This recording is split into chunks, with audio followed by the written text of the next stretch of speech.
In this video, I'm going to show you how to replace the front sway bar links on this Toyota 4Runner. They're located right behind your front wheel. Connect the knuckle to the sway bar. Let's get started. Use a 21mm socket. Remove the 6 lug nuts holding the wheel on.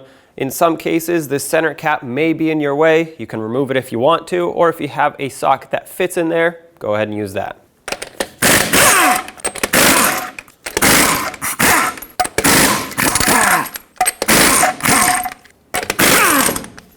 And remove the wheel.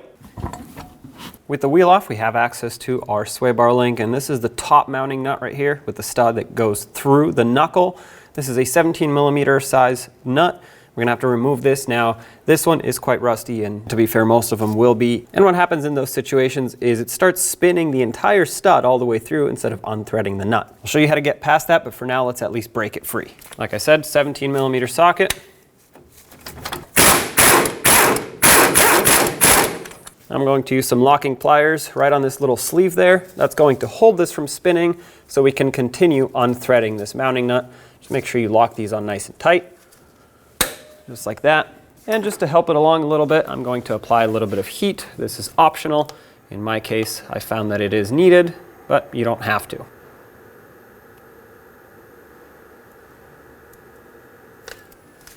With this being held and the mounting nut heated up, remove it. Pull this through, follow the sway bar link down, you'll see where it leads to the sway bar. This is the same size fastener. We're going to use the same method with locking pliers on this side, a ratchet with a socket on this side, and probably some heat to get this off.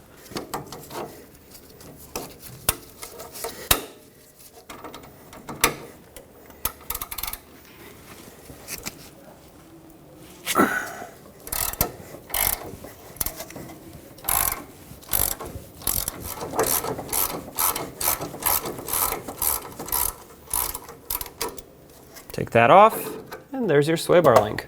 Take your new sway bar link and make sure it's the correct side because they are directional. One stud is shorter, the other one is longer, and of course they're facing in different directions. You want the shorter stud going through the bottom. Put the mounting nut on. I recommend putting some grease or anti-seize on these studs just so that not only does it help the mounting nut go on, these are locking nuts, so that you can prevent corrosion from building up in the future. To tighten this up, I'm going to use an 18mm wrench on the mounting nut and a 6mm Allen to spin the stud. You could just try to use a socket, but most likely the stud is going to start spinning once the locking nut catches onto the threads.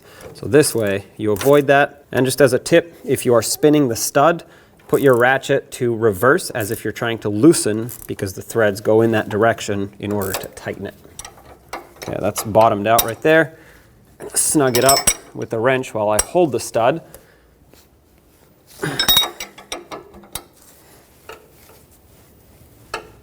Okay. Get your tools out and let's torque it. The torque on these is 52 foot-pounds. All right, that's tight. Put the sway bar link through the top. Install the mounting nut. Snug it up. And torque it to 52 foot-pounds as well. And that's installed. At this point, you would do the same to the other side. I recommend replacing these in pairs. Let's get the wheel on. Start on all 6 lug nuts, bottom them out in a cross pattern, and also in a cross pattern, torque them to 83 foot-pounds.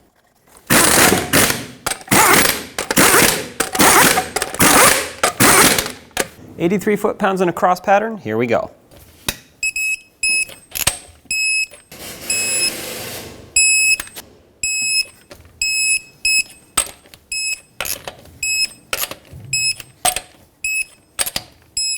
And there you have it, job is done.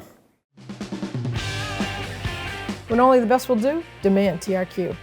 The only company that lets you view before you do. TRQ is committed to offering the highest quality aftermarket auto parts that are engineered for peace of mind. Thanks for using and viewing with TRQ.